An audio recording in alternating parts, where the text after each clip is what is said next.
मोहन बहुत परेशान था क्योंकि भरी गर्मी में कोई भी उसके ढाबे पर खाने के लिए नहीं आ रहा था। इसी वजह से उसके ढाबे पर ग्राहक आने बिल्कुल ना के बराबर हो गए। मोहन भैया, सुबह से एक भी ग्राहक नहीं आया है। आज जो भी बनाया था वो बचा हुआ है।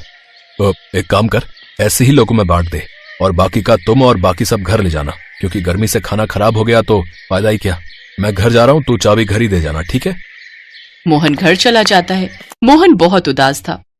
ऐसे कब तक चलेगा? रोजाना तुम खाना बनाकर यूं ही बांटते रहते हो तो घर का गुजारा होना बहुत मुश्किल है। तुम्हें कोई रास्ता तो निकालना ही होगा ताकि गर्मी के दिनों में भी ग्राहक ढाबे पर आ सके।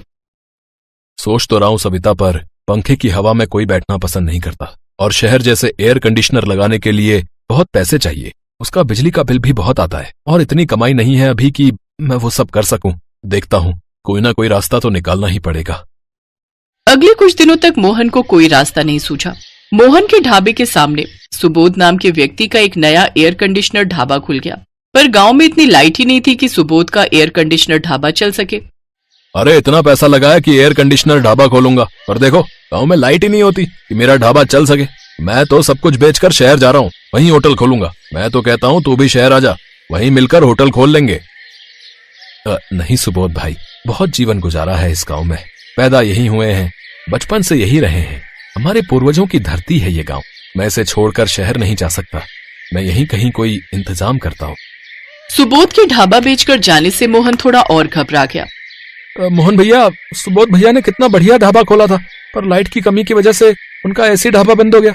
हाँ राजू, मुझे भी इसी बात की चिंता है कि सुबोध ने इतने पैसे लगाकर एयर कंडीशनर ढाबा खोला, पर गांव में लाइट की दिक्कत की वजह से उसे ढाबा बंद करना पड़ गया। अब वो शहर चला गया है। मुझे तो कुछ समझ में नहीं आ रहा कि गर्मी को दूर कैसे किया जाए, ढाबे में ठंडक कैसे लाई जाए ताकि ग्राहक आए और ढाबे में ठंडक में बैठे। मोहन अभी राजू से बात कर ही रहा था कि तभी वहाँ पसीने से भीगा हुआ एक बूढ़ा आदमी ठेली पर बहुत सारी बर्फ की सिल्लियां लेकर निकल रहा था। भैया थोड़ा पानी मिलेगा, बहुत प्यास लगी है। हाँ जरूर मिलेगा। राजू, जरा चचा को थोड़ा पानी पिला दे। बर्फ की इतनी भारी सिल्लियां कहाँ लेकर जा रहे हो चचा? वो आइसक्रीम की फैक्ट्री है ना, वहाँ पर बर्फ की जरूरत होती है, वहीं लेकर जा रहा हूँ बेटा। मेरा तो रोजाना का काम है, दुकान से बर्फ लेकर वहाँ आइसक्रीम की फैक्ट्री में पहुँचाने जाता हूँ। थोड़े बहुत पैसे मिल जाते हैं, रोजाना की कमाई निकल आती है। भगवान तुम्हारा भला करे। ठंडा ठंडा पानी पीकर चैन पड़ गया। आहा। बूढ़ा आदमी पानी पीकर जैसे ही आगे बढ़ने लगता है, मोहन उसे आवाज लगाता है। चाचा जरा रुकना तो, क्या मैं ये थोड़ी बर्फ की सिल्लियां आपसे खरीद सकता हूँ? हाँ क्यों नहीं बेटा, ये तुम खरीद लो, मैं आइसक्रीम की फैक्ट्री में और बर्फ दे आऊंगा। ठीक है चाचा, ये सारी बर्फ मुझे बेच दो और रोजाना ही खूब सारी बर्फ की सिल्लियां आप मुझे लाकर दिया करो। मैं आपको रोजाना के अच्छे पैसे दूंगा, फिर आपको आइसक्रीम की फैक्ट्री में कम पैसों में बर्फ पहुंचाने की जरूरत नहीं पड़ेगी। ठीक है बेटा, मैं तुम्हें रोजाना बर्फ ला दिया करूंगा। अच्छा राजू, ये बर्फ की सिल्लियां उतरवा ले। मोहन भैया, इतनी सारी बर्फ का रोजाना क्या करोगे? हमें तो इतनी बर्फ की जरूरत नहीं पड़ती। राजू, ये बर्फ इस ढाबे को ठंडा करने के लिए है। क्या बर्फ से ढाबा ठंडा होगा? हाँ राजू, मेरे दिमाग में एक आइडिया आया है, हम इस ढाबे को बर्फ का ढाबा बनाएंगे। मोहन ने दिमाग लगाया और बर्फ को ढाबे के चारों तरफ ढक दिया और कुछ बर्फ की सिल्लियां ढाबे के अंदर की दीवारों पर भी लगा दी, जिससे ढाबे में बहुत ठंडक हो गई। जब लोगों ने सुना कि मोहन ने अपने ढाबे को बर्फ का ढाबा बना दिया है, तो सब देखने के लिए आने लगे। सबको बर्फ का ढाबा बहुत आनंद दे रहा था। गर्मी और तेज धूप से बचने के लिए सब मोहन के ढाबे में ही आकर बैठते और खाते पीते। इससे मोहन का ढाबा फिर से चलने लगा और कमाई फिर से शुरू हो गई। ये काम तुमने बहुत बढ़िया किया मोहन, अपने ढाबे को बर्फ का ढाबा बना दिया। हम सबको इस गर्मी में राहत मिल गई भाई। मेरा तो जब भी ठंडी लस्सी पीने का मन होता है, मैं तुम्हारे ढाबे पर आ जाता हूँ। गर्मी में ठंडा ठंडा बर्फ का ढाबा और साथ में ठंडी ठंडी लस्सी, भाई वाह, बहुत मजा आता है भाई। अरे धूप में बाहर खड़े होकर रोटी खाने का मन ही नहीं करता था, इस ठंडे बर्फ के ढाबे में रोटी खाने में भी बहुत आनंद आता है भैया। धन्यवाद भैया, आप सबको ये तरीका बहुत पसंद आया, मुझे इस बात की खुशी है। राजू, जा चाचा बर्फ ले आए हैं, बर्फ अंदर और लगा दे ताकि और ठंडक हो जाए। मोहन बेटा, ये मेरा बेटा रघु है, अब से ये भी मेरे साथ तुम्हारे ढाबे पर बर्फ लाया करेगा। अच्छा, क्योंकि तुम कह रहे थे ना कि तुम्हें ज्यादा बर्फ की जरूरत है, इसलिए हमने 2 ठेली बना ली है।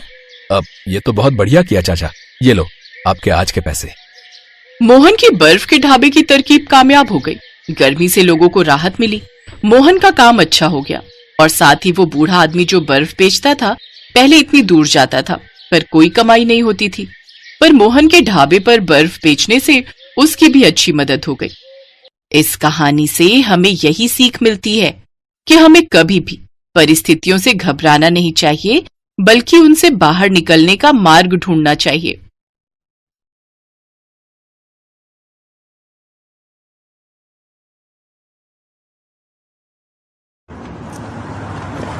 मम्मी, एसी ऑन कर दो, बहुत गर्मी हो रही है और मुझे बहुत जोरों की नींद भी आ रही है।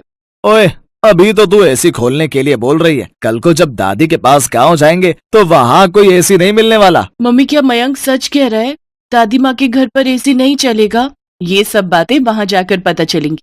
अब चुपचाप सो जाओ, कल सुबह हमें जल्दी निकलना है। प्रिया बेटा, गांव में इतनी फ्रेश एयर होती है कि तुम्हें एसी की जरूरत ही नहीं पड़ेगी।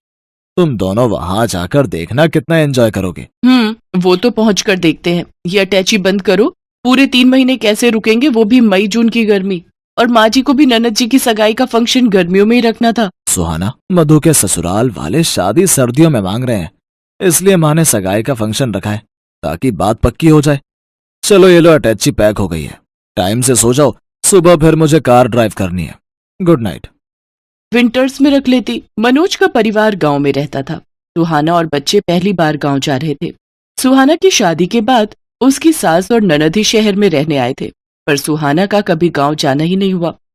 मनोज की शादी शहर में ही हुई थी। पहली बार सुहाना बच्चों के साथ गांव जा रही थी, इसीलिए वो परेशान थी कि गर्मियों में न जाने गांव में क्या हालत होगी। बच्चों को एयर कंडीशनर की आदत है, पता नहीं वहां क्या हाल होगा। यही घबराहट सुहाना और बच्चों के मन में थी। अगले दिन मनोज सुहाना और बच्चों के साथ गांव पहुंचता है। सुहाना बहू, क्या बात है? जब पिछली बार पहले शहर में तुम्हें देखा था तो तुम्हारी सेहत बहुत अच्छी थी। बच्चे भी बड़े कमजोर हो गए हैं। क्या बात है, कुछ खाते पीते नहीं हो क्या? माँ, अब ये लोग गांव आ गए हैं, अब इन्हें अपने हिसाब से खिला पिलाकर तगड़ा करो। हाँ बेटा, तुम चिंता मत करो। अब ये बच्चे मोटे ताजी सेहत वाले होकर ही शहर जाएंगे। ये लो बच्चों, ठंडी ठंडी मीठी लस्सी पियो। दादी, लस्सी वो क्या होता है? बिटिया, लस्सी जो दही से बनती है, पीकर देखो फिर पता चलेगा। दादी, मुझे भी लस्सी पीनी है। हाँ हाँ बेटा। मधु, ओ मधु, लस्सी के गिलास और ले आ बिटिया। माँ जी, और रहने दीजिए, ये बच्चे तो ऐसे ही कह रहे हैं। मैं इन्हें इसी में से थोड़ा थोड़ा दे दूंगी, ये दोनों पी नहीं पाएंगे। नहीं मम्मी, मैं पी लूंगा, मुझे पूरी पीनी है। हाँ हाँ, मेरा बेटा पूरा पी लेगा। और लस्सी तो बहुत फायदा करती है। गर्मियों में ठंडा पेय पदार्थ है, इसको पीने से शरीर ठंडा रहता है। मैं रेस लगाऊंगी, देखती हूँ तुम दोनों में से कौन जल्दी लस्सी पीता है। सुहाना देखती है प्रिया और मयंक गटगट लस्सी पीकर गिलास खाली कर देते हैं। उन्होंने बहुत शौक से लस्सी पी थी। कई बार सुहाना शहर में बच्चों को दूध या दही देती थी तो नहीं लेते थे, जबरदस्ती देना पड़ता था। पर आज तो दोनों बच्चे लस्सी को एकदम से पी गए। दादी, मैं फर्स्ट हूँ। दादी, मैं फर्स्ट हूँ। हाँ हाँ, दोनों फर्स्ट आए हो। अब तुम दोनों को इनाम मिलेगा। ये देखो, बाग के पके हुए मीठे मीठे रसीले आम। तुम दोनों बच्चों को आम पसंद है ना? वाह, मैंगो। मैंगो तो मुझे बहुत पसंद है। बस, तो फिर अब हम इन आमों को बाल्टी में ठंडे पानी में भिगो देंगे ताकि इनकी गर्मी निकल जाए और ये ठंडे हो जाए। फिर मैं इन आमों को रात में तुम्हें खाने के लिए दूंगी। सच माँ, बच्चे गांव आकर कितना कुछ सीख जाएंगे। बस आज पहला दिन है ना, तो ये सोच रहे हैं कि बच्चे कुछ नहीं कहेंगे। 1-2 दिन बाद देखना कितना शोर मचाएंगे।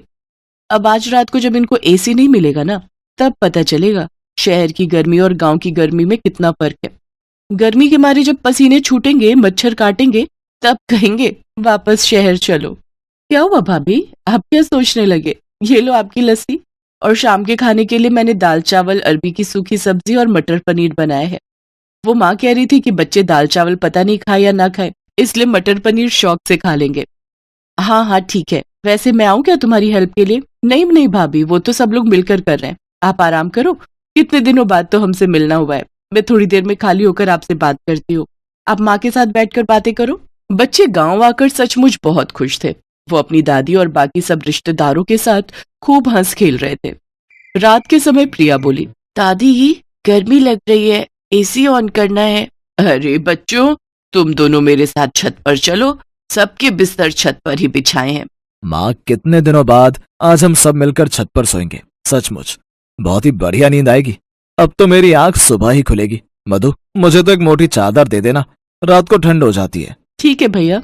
मनोज, कितनी बार तुम्हें कहा था कि गांव आने से पहले एक एसी गांव में भिजवा दो ताकि यहाँ फिटिंग हो जाती तो हम कमरे में आराम से सो सकते थे। सुहाना, हम लोग शहर में रहते हैं और मधु कुछ टाइम बाद अपने घर चली जाएगी। माँ को एयर कंडीशनर की आदत नहीं है। मैंने माँ को कहा था, पर उन्होंने कहा था कि वो कभी यहाँ रहती है, कभी हमारे पास शहर में, तो एयर कंडीशनर लगाने का फायदा ही क्या। यहाँ पर तो सब लोग छत पर ही सोते हैं, बहुत बढ़िया नींद आती है। यहाँ कोई नहीं चलाता एसी, सबको खुली हवा में सोने की आदत है। और देखो, बच्चे भी माँ के साथ कितने आराम से छत पर सोने चले गए हैं। सुहाना देखती है कि बच्चे छत पर अपनी दादी के साथ लेटे हुए कहानी सुन रहे थे और कहानी सुनते सुनते सो गए। सुहाना हैरान रह जाती है। कुछ दिनों बाद मधु की सगाई का फंक्शन बहुत अच्छे से हो जाता है। बच्चे जब तक गांव में रहे, उन्होंने एक बार भी किसी बात को लेकर जिद नहीं की। गांव की गर्मी का असर बच्चों पर बिल्कुल भी नहीं हुआ। सुहाना समझ जाती है कि उसकी सोच गलत थी। बच्चों ने गांव की गर्मी को खूब एंजॉय किया। जिस तरह शहर में गर्मी से बचने के मशीनरी साधन उपलब्ध हैं, उसी तरह गांव में गर्मी से बचने के प्राकृतिक साधन उपलब्ध हैं। वो खुश थी कि बच्चों को हर स्थिति में रहने की आदत हो गई, भले ही वो गांव में रहे या फिर शहर में। वो अपने आप को स्थिति के अनुसार बदल लेंगे। बच्चों, तुम सब बहुत याद आओगे। अब तो तुम्हारे साथ रहने की आदत हो गई है। माँ, तो फिर आप और मधु शहर आ जाना, बच्चों को भी अच्छा लगेगा। हाँ बेटा, आऊंगी। थोड़ी गर्मी कम हो जाए फिर मैं जरूर आऊंगी। बच्चे कहाँ गए? रुको, मैं देखती हूँ। सुहाना देखती है प्रिया और मयंक तो हैंडपंप के पास खड़े हुए ठंडे ठंडे पानी से मुंह धो रहे हैं और खुशी से उछल कूद कर नाच रहे हैं, मानो वो गर्मी के मौसम के साथ खुशी खुशी खेल रहे हो। ये लो बच्चों, और मुंह। सुहाना की आंखें खुशी से भर आती हैं और वो सबसे विदा लेकर आंखों में ढेर सारे सपने बटोरकर बच्चों और मनोज के साथ वापस शहर लौट आती है। पर शहर आने के बाद भी बच्चे गांव की बातें करते नहीं थक रहे थे। ये देख सुहाना और मनोज